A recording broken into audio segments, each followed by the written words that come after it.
Mesdames et messieurs, bienvenue au journal du Sénafi. Dans ce nouveau numéro, nous vous faisons le point sur les activités de la 3e journée de ce séminaire. Dans un monde où chaque transaction, chaque message et chaque clic est une donnée, la protection des informations n'est plus une option, c'est un devoir. C'est pourquoi la 3e journée de ce séminaire a débuté avec une formation sur la cybersécurité. Le point avec Ali Madjaï Rosika. Cette session a sensibilisé les participants aux menaces en ligne. La formation a couvert les notions de protection des données personnelles, les risques liés au phishing et aux logiciels malveillants, ainsi que l'importance d'utiliser des mots de passe robustes et des connexions sécurisées. L'objectif était de donner aux jeunes les réflexes nécessaires pour naviguer sur Internet en toute sécurité et protéger leurs projets numériques. Assalamu alaikum. Aujourd'hui, on a abordé la thématique cybersécurité, comment se protéger sur les réseaux sociaux. Étant à une ère où les réseaux sociaux, c'est vraiment notre quotidien, du réveil au coucher, on est tout le temps embarqué par cette dynamique-là qui est nouvelle. Il faudrait qu'on puisse quand même s'y adapter et se protéger parce que notre vulnérabilité est de plus en plus testée, est de plus en plus évidente. Donc, on a parlé aujourd'hui d'abord les vulnérabilités, des formes de cyberattaques, que ce soit le phishing, que ce soit le piratage de données, que ce soit l'usurpation d'identité. On a abordé toutes ces questions-là et on a parlé également des bonnes pratiques sur les réseaux sociaux. D'abord, nous-mêmes, comment est-ce qu'on doit être bienveillant, respectueux et aussi respecter le consentement des gens avant de partager leur image et tout fichier les concernant. Il y a également le fait qu'on devrait pouvoir nous-mêmes se protéger en ayant les mots de passe bien sécurisés, l'authentification à deux facteurs sur nos réseaux sociaux afin de pouvoir être en sécurité. Ne pas partager également des informations personnelles au quotidien parce que c'est ce qui fait aussi que des gens ont des informations sur nous, de la donnée sur nous, qu'ils exploitent à des fins qui ne nous sont pas toujours profitables. Donc ça, c'était un peu la cybersécurité qu'on a d'abord essayé de comprendre, d'évaluer et d'être au point sur les mesures de sécurité.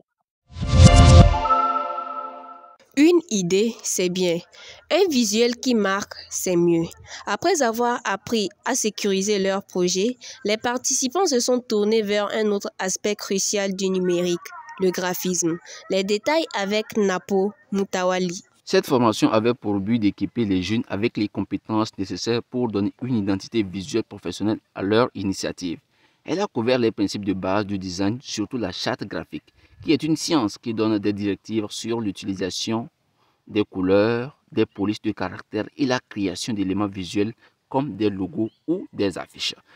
Les participants ont ainsi pu comprendre comment une conception graphique soignée peut renforcer leur message et attirer l'attention de leur public.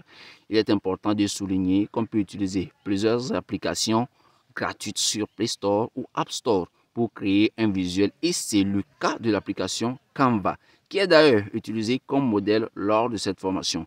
Et pour des grands projets de conception graphique, l'on utilisera les logiciels payants comme Adobe Photoshop, Illustrator, InDesign, Lightroom sur l'ordinateur.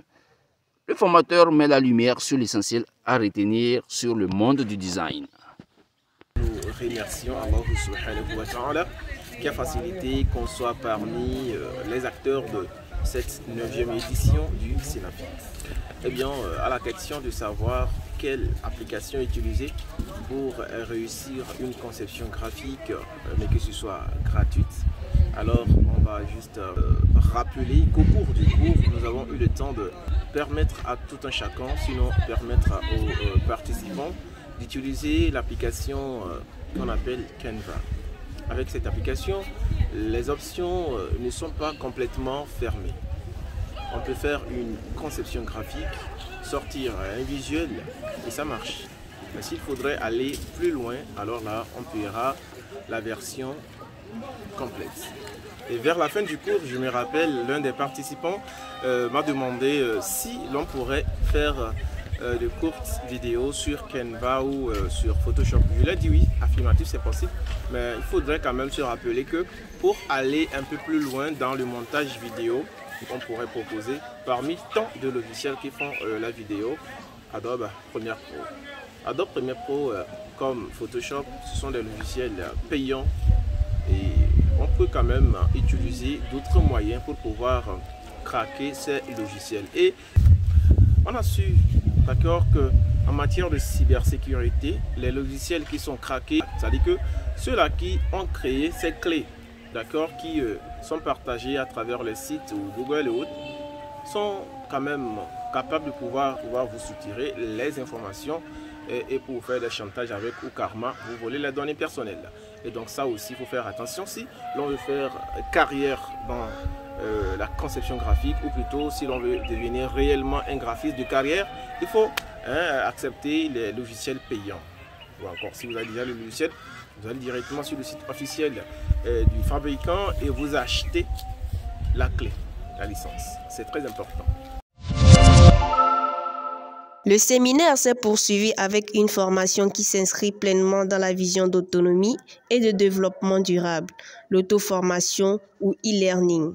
Reportage signé Halima Ndiaye Rosika.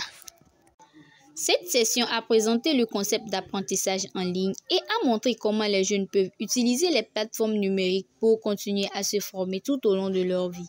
Les participants ont été guidés sur la manière de trouver des ressources fiables, de structurer un parcours d'apprentissage personnel et d'acquérir de nouvelles compétences au-delà des murs de l'université ou de l'école. L'objectif est de leur donner les clés pour rester compétitifs, s'adapter dans un monde en constante évolution. Le cours que moi j'ai à dispenser est intitulé Auto-formation avec e-learning. Donc c'est l'auto-formation en ligne en fait.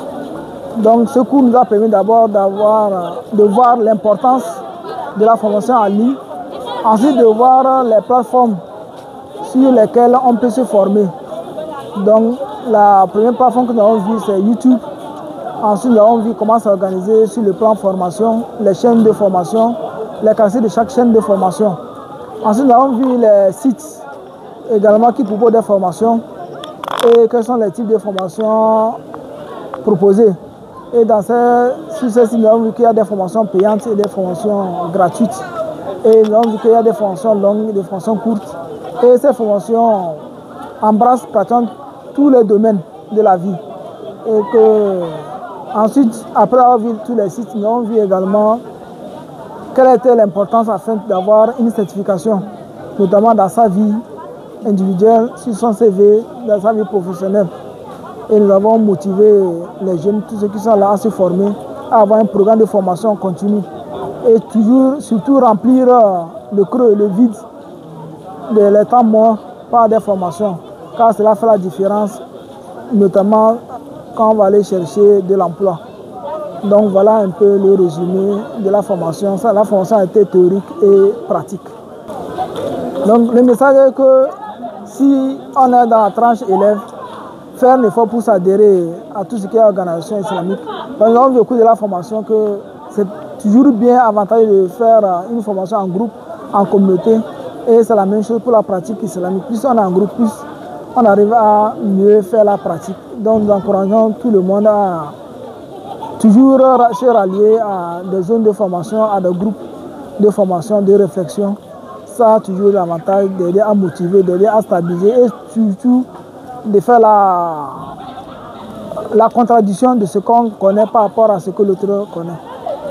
Merci. Pour clore la journée, la soirée a été dédiée à une formation essentielle qui va au-delà des compétences techniques. Les séminaristes ont suivi une session sur la charte des responsables, un document qui définit les principes de gestion et les valeurs de l'association. Les détails avec Halima Ndiaye Rosika. La formation sur la charte des responsables avait pour but de rappeler aux futurs et actuels leaders l'importance d'un leadership éclairé basé sur la responsabilité, l'éthique et l'engagement. Au-delà des outils numériques, la formation a insisté sur la nécessité de la vision, du travail d'équipe et de la transparence pour garantir que les projets de l'AMT soient gérés avec intégrité. Oui, un responsable c'est comme un major, oui. Oui. Et ensuite, il faut voir bien la fin. Il prend la parole au nom des élèves, non? Bien. S'il pose des bons actes, s'il fait quelque chose de bien, on va l'applaudir, non? S'il fait quelque chose de mauvais aussi,